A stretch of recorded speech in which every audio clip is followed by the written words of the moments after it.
Hi, this is Eric Martin with Board Game Geek. I'm here with Morgan Dautenville and Alex Yeager from Mayfair Games, and looking at nearly finished version of Asgard's Chosen. We got finished components, you said, but the box is a little makeshifty. Right. But maybe you can tell us what's going on here.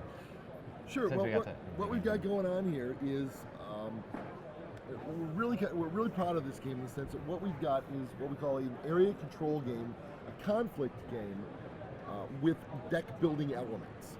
Okay. And we put it that way because oftentimes you'll tell somebody, well, it's a deck builder game, and everyone goes, or they just all right, say, so yeah, exactly. So what kind of, which clone are we working off of here? And this game is not that at all. We really, Morgan, what made us so attracted to Morgan's design was that this really is an advancement as using a deck building mechanic as a mechanic as part of a larger game. Right. As far as actually playing this game on the board, using the deck building to get done what you need out here on the board. So it's a game that takes advantage of all the things we love about a deck builder game, but brings it into a much more interesting player versus player area control board game that has those traditional elements as well. So, right, because the deck building normally you just say it's that deck, that's it. Right, and exactly. I'm done, You I got my isolate focus. Down to these cards are the whole of my existence. And in this game, you need that card is how you get things done, but Right. it's not what it is you're trying to do. Right, it's a tool.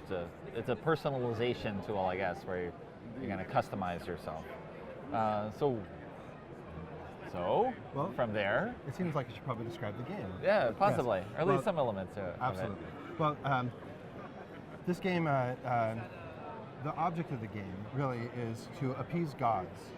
Okay, and That's right. everybody starts the Makes sense. I mean, Yes, yeah, well- yeah, right. If you're going to make the game that you have to piss off the gods, Yeah, well, that would be in some totally ways. different. So the gods are fickle, Right. But they'll help you out in your journey, but they also have demands if you want to appease them, and in order to appease them, you have to basically sacrifice your position on the board or the deck that you've built in order to make them happy. Okay. Right? Right. A lot of this game is building up your deck, building up your position on the board, and then finding ways to tear it apart and then appease the victory. Because you can't tithe nothing. Right. You have to have Right, things you have to to. tithe. Yes, that's right. Right. And a significant enough tithe that the god notices. So. Right. Right. Right. So, some require you to have a successful battle, and then after you have a successful battle, you have to have the most water terrain. And if you have the most water terrain, then they ask you to start removing the water terrain for them. Okay. Right. So then, now all of a sudden, your board position has been a bit, Right. been hurt. Right. And of course, certain gods are cross-interest with each other. So by appeasing one god, then it's suddenly harder to appease different gods.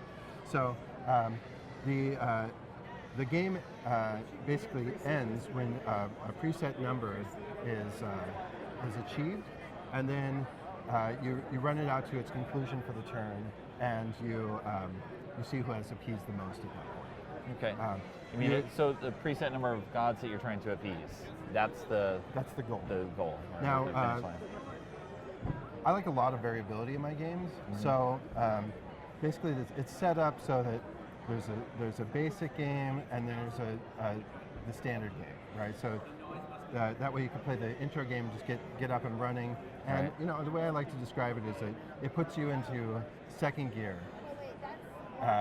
Playing the standard gear, the basic game, and then it puts you into third gear if you play the standard game. All right, so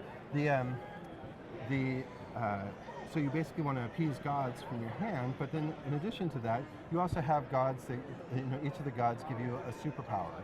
Okay. So they're called hold these up here. it's called a favor. Okay? I'm not sure which camera is on right now, so Right. I'm just gonna.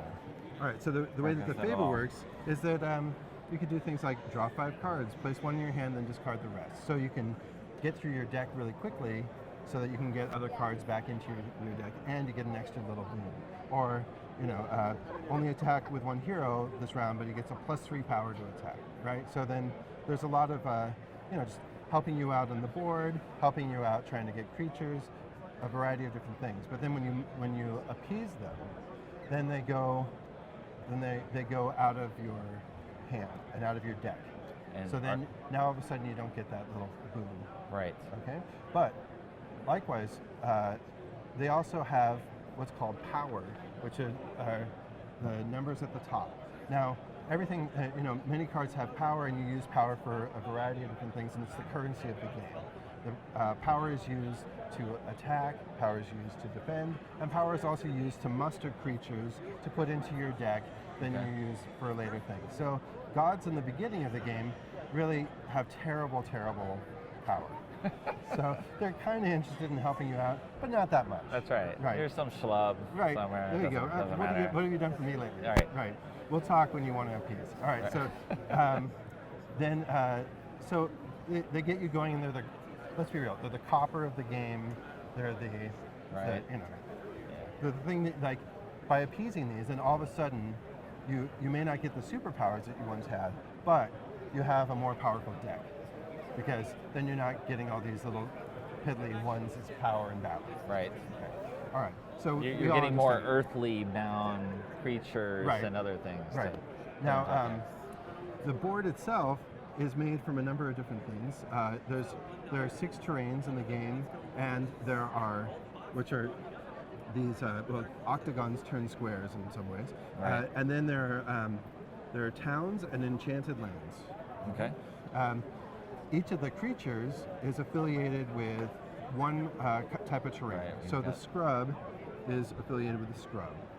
The forest creature with the forest.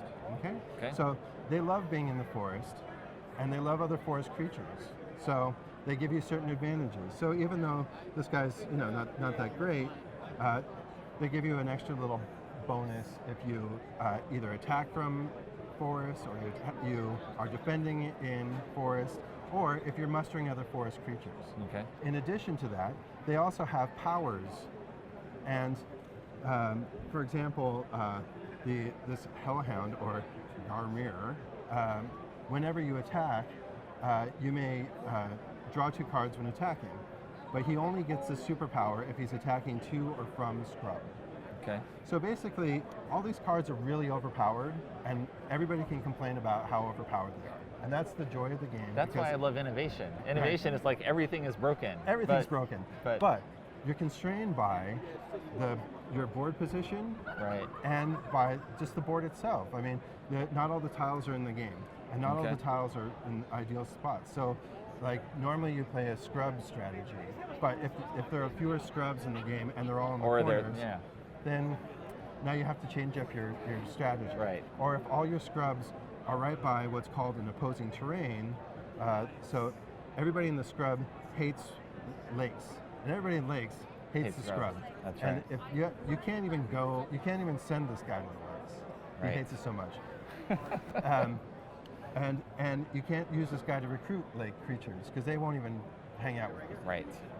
So then, depending on where the board is and where the position is and where other players are, you have to manipulate your strategy to how you build your deck to match what's going on the board.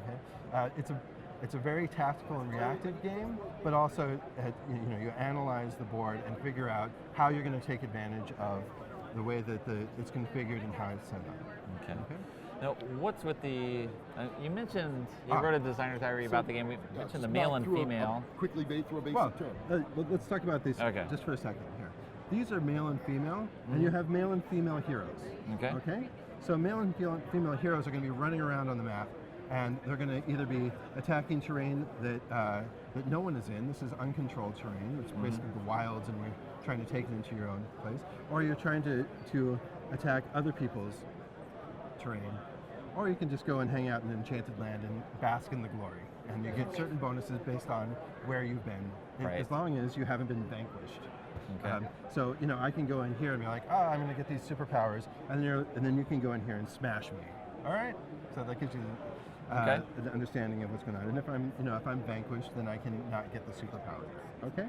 So let's just go through a standard phase, a standard round. So you have a hand of cards. In the beginning, they're going to be. Yeah, everyone starts with the same deck of God cards. Right.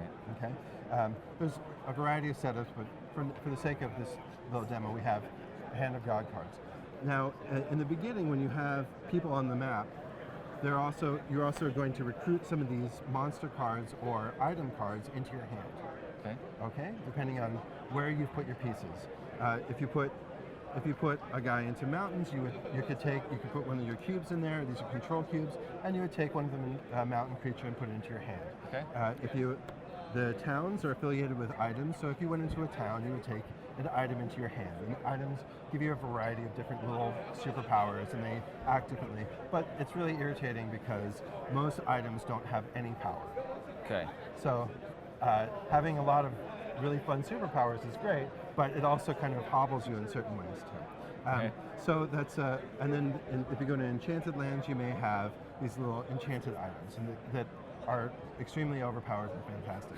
All right, but but useless for mustering and. Yeah, exactly. All right. Absolutely. And you leave yourself vulnerable if you hang out in one of these, which I'll talk about in a second. All right. So I'm just going to, let's say I'm yellow. I'm going to run across the border here. Now I'm attacking this. Well, I guess I'm skipping ahead. I'm just so excited. All right. So in the God phase, everybody wants to get a little boon from the gods. It was called a favor. Okay, so you put the God card in front of you, and you get the favor that says here. So let's just say Thor, +1 power to all attacks this round. Okay. So every time you have an attack, you get +1 to it. It's very convenient. Thor likes you to get mixed up and stuff.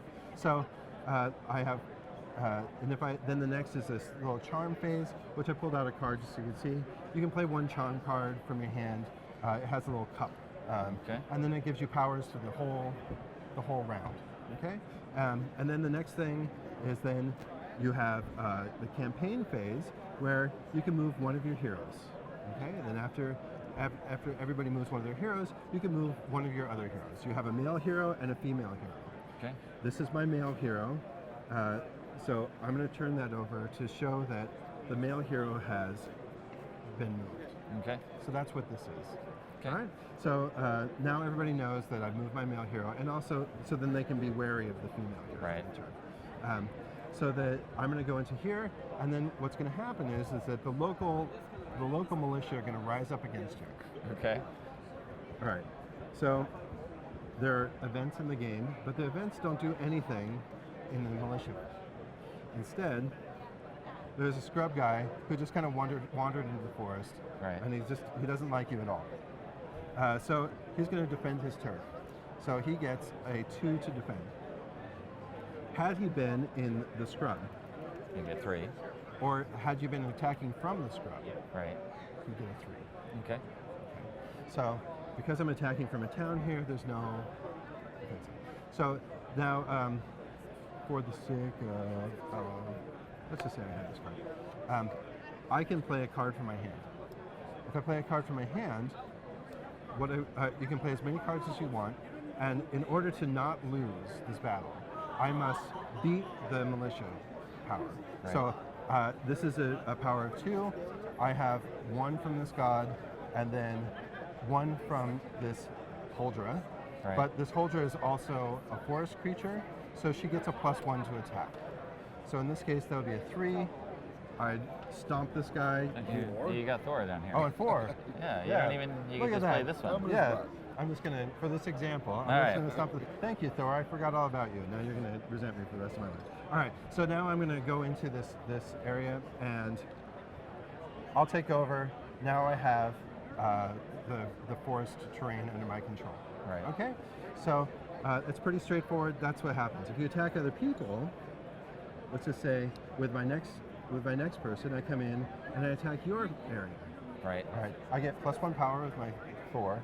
This Huldra is discarded. Okay, so I have 1 against this, but you draw 2 because you're militia. Okay. Because there's always a local militia. Right.